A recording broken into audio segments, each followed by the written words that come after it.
Hi friends, welcome to London Tamil kitchen. இன்றைக்கு நான் puff பேஸ்ட்ரியை வச்சு டெசர்ட் ஐட்டம் செய்து காட்ட போகிறேன். நீங்கள் இந்த பஃப் பேஸ்ட்ரியை எந்த சூப்பர் மார்க்கெட்டிலையும் வாங்கலாம். இந்த பஃப் பேஸ்ட்ரியை வச்சு cheese puff, chocolate puff, croissants, pinwheel எல்லாம் செய்யலாம். எப்படி செய்கிறதுன்னு சொல்லி பார்ப்போம் வாங்க. இந்த பஃப் பேஸ்ட்ரியை வச்சு விதம் விதமாக நிறைய ஐட்டம் செய்யலாம். க்ரோசன் செய்யலாம், பின்வீல் செய்யலாம். பேஸ்ட்ரியை ஓப்பன் பண்ணுறேன். உங்களுக்கு பேஸ்ட்ரி எப்படி இருக்குன்றாங்க.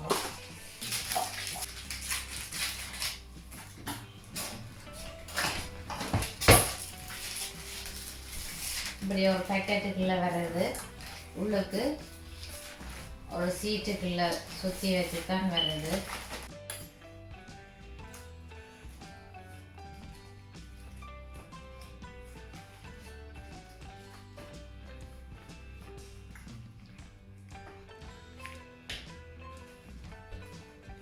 ஓகே, பேஸ்ட்ரி இப்படி ஒரு சீட்டாக வரும்.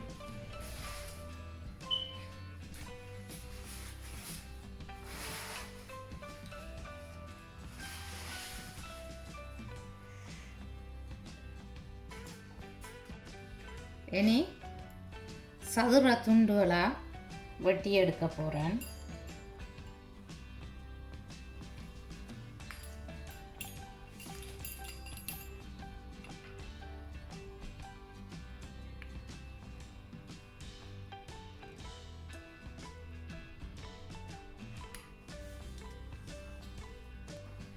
நட்டெல்லாவை இந்த மிடில் வைக்கிறேன்.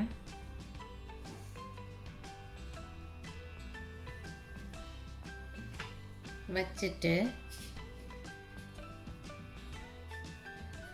அப்படி மூடி விட போகிறேன். மோதகம் மூடுற மாதிரி மூடிட்டு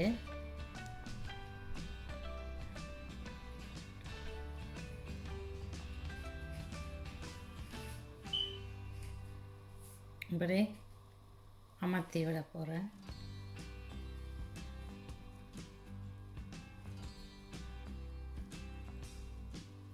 இப்படி ஒரு ரவுண்ட் ஷேப்பாக அமர்த்தி எடுக்கிறேன்.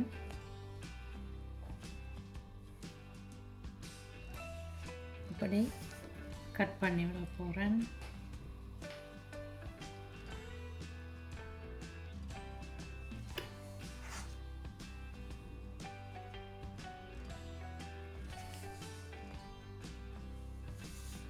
இந்த மிடில்லையும் ஒரு கட் போட போகிறேன்.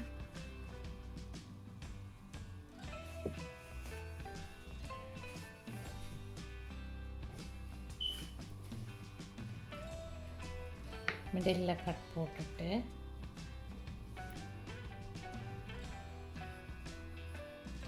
இப்படி ஒரு ஃப்ளவர் ஷேப் மாதிரி செய்திருக்கிறேன்.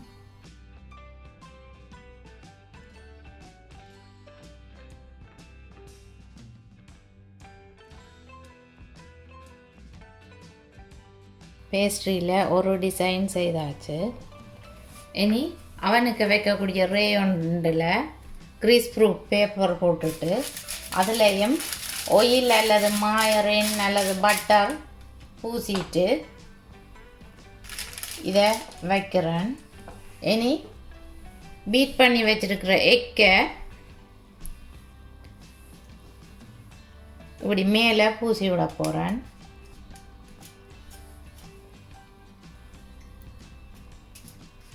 பூசினா நல்ல வடிவான கலராக வரும். ஒரு எக்கு எடுத்து உடைச்சி ஒரு டிஷ்ஷுக்குள்ளே விட்டுருக்கிறேன்.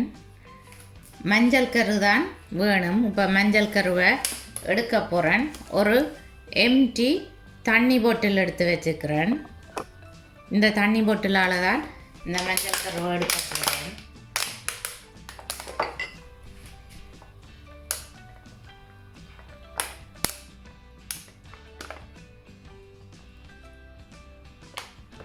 இப்போ பார்த்தீங்கன்னு சொன்னால் வெள்ளைக்கரு டிஷ்ஷுக்குள்ளே இருக்குது, மஞ்சள் கரு பொட்டலுக்குள்ளே வந்துட்டுது. மஞ்சள் கரு தான் எங்களுக்கு தேவை. மஞ்சள் கருவை பீட் பண்ணி எடுக்க போகிறேன். எக்கை பீட் பண்ணி எடுக்க போகிறேன். இந்த மஞ்சள் கருவை திக் இல்லாமல் நல்லா பீட் பண்ணி எடுக்கணும். இதை வந்து பேஸ்ட்ரிக்கு மேலே பூசுறது, அப்போ நல்ல கலராக வரும்.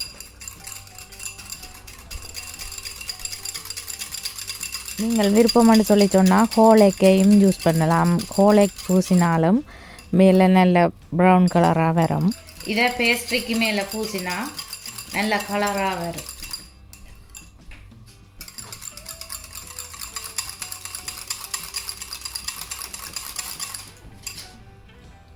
பீட் பண்ணி எடுத்துட்டேன். இப்படி தண்ணியாக ஒழுகக்கூடிய மாதிரி இருக்கணும். திக்காக இருந்ததுன்னு சொல்லிட்டோன்னா பூசுறதுக்கு கஷ்டமாக இருக்கும். பூசுறதுக்கு நிறைய எக்கும் தேவைப்படும். இனி இன்னொரு சதுரம் எடுத்து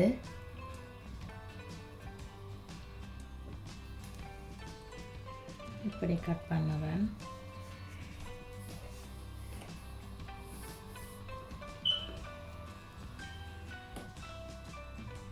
ரெண்டு கோணரை மட்டும் வெட்டக்கூடாது.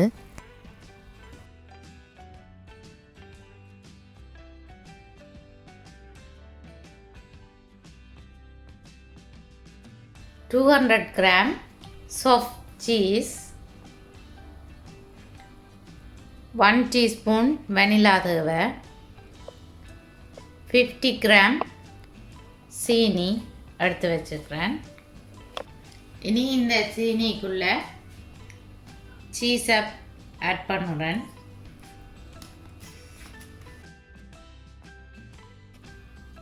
ஒன் டீஸ்பூன் வெனிலா ஆட் பண்ணுறேன். இனி விஸ்கால சீஸ் நல்ல க்ரீமாக வருந்தனைக்கும் பீட் பண்ணி எடுக்க போகிறேன். சீனியும் வந்து கரைஞ்சி வரும்.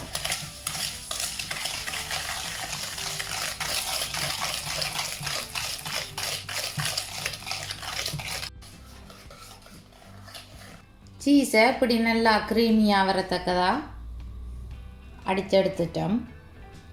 க்ரீம் சீஸில் மிடில் வைக்க போகிறேன்.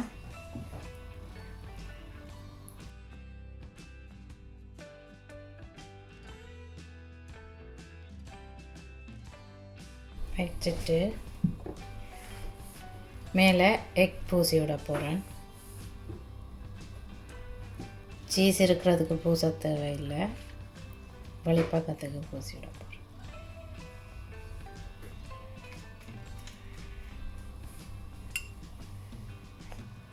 ஒரு பீஸ் எடுத்து வச்சுக்கிறேன். இந்த பீஸில் மிடில் பீட் பண்ணி வச்சுருக்கிற க்ரீம் சீஸ் ஆட் பண்ணுறேன்.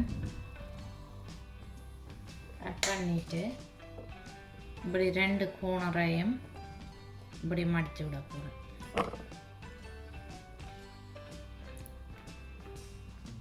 இந்த ஷேப்பில் வந்திருக்கு. இனி ஆயில் பூசிட்டு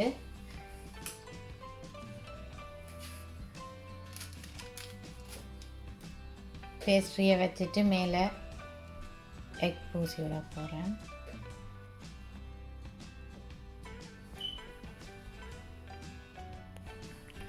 ஒன்றோடு ஒன்று முட்டாமல் தள்ளி தள்ளி வைக்கணும். அவனுக்கு வைக்க விரிஞ்சு வரும். இன்னொரு பீஸ் எடுத்து கட் போடுறேன்.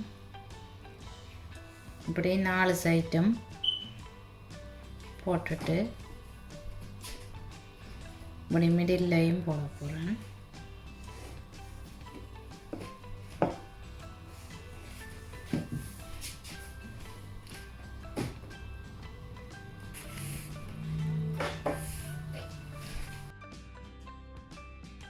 இப்படி பின்வீல் மாதிரி ஸ்டிக் பண்ணணும்.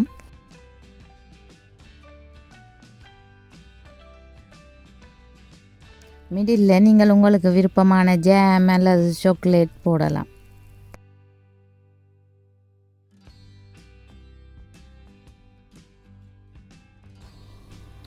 இந்த சீட்டில் நட்டெல்லாம் பூசுகிறேன். பூசிட்டு இப்படி ரோல் பண்ணுறேன். இனி கட் பண்ணுறேன்.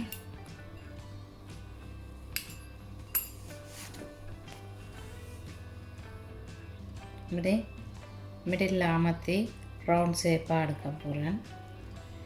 இதை நீங்கள் பெருசாகவும் செய்யலாம், நான் சின்னனாக செய்கிறேன்.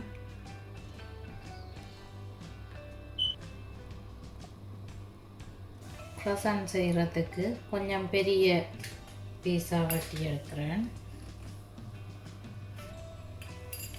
மிடில்லையும் வெட்டி விட போகிறேன். வெட்டிட்டு இப்படி குறுக்க வெட்டி விடணும்.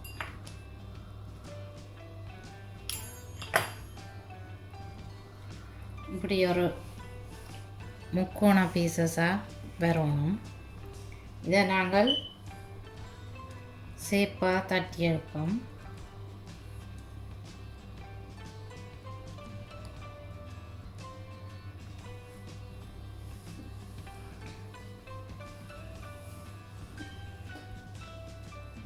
இனி இப்படியே ரோல் பண்ண போகிறேன்.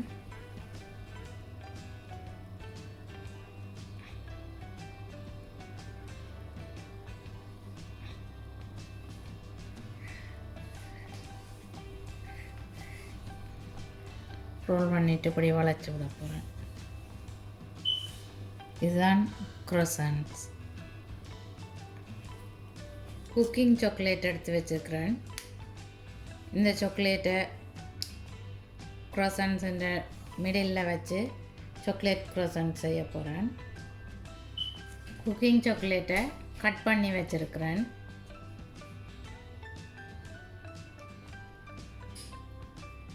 இனி ரோல் பண்ண போகிறேன். ரோல் பண்ணிவிட்டு இந்த 2 சைட்டும் அமர்த்தி விட போகிறேன். அமர்த்தி விட்டால் சாக்லேட் வெளியில் வராத மாதிரி.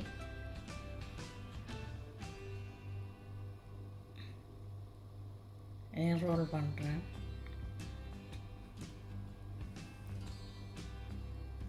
சாக்லேட் க்ரோசன்ட் செய்தாச்சு.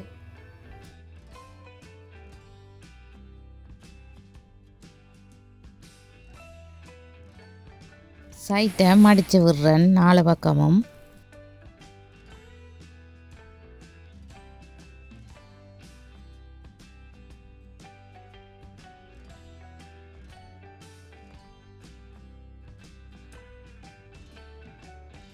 நடுவுக்குள்ளே சீஸ் போடுறேன். ஸ்ட்ராபெரி உண்டை மிடில் வைக்கிறேன். பேக் பண்ணினா பிறகு ஃப்ரெஷ்ஷாக வேணுமென்றாலும் வைக்கலாம்.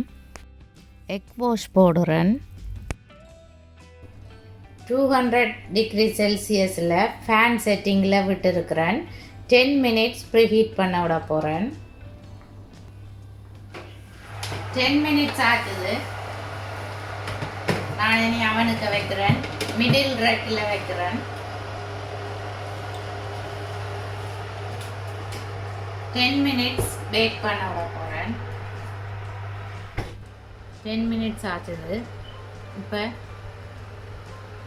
பேஸ்ட்ரி எல்லாம் வடிவாக பேக் பண்ணப்பட்டுது. இனி நான் அவனுக்குள்ள இருந்து எடுக்க போகிறேன்.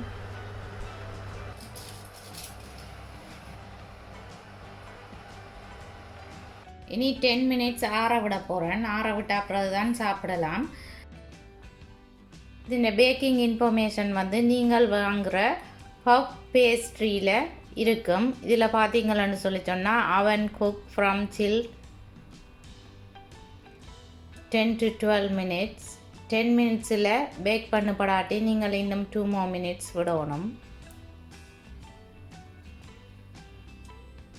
ஒரு பேஸ்ட்ரியில் நிறைய வெரைட்டிஸ் செய்தாச்சு. இது ஃப்ரெஷ் ஸ்ட்ராபெரி கழுவிட்டு மிடில் வைக்கிறேன்.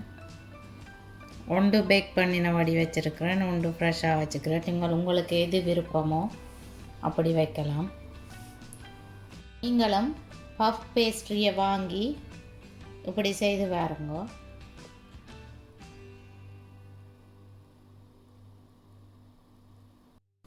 பிச்சு காட்டுறேன் பாருங்க உள்ளுக்கு எப்படி இருக்குதுண்டு. சாக்லேட்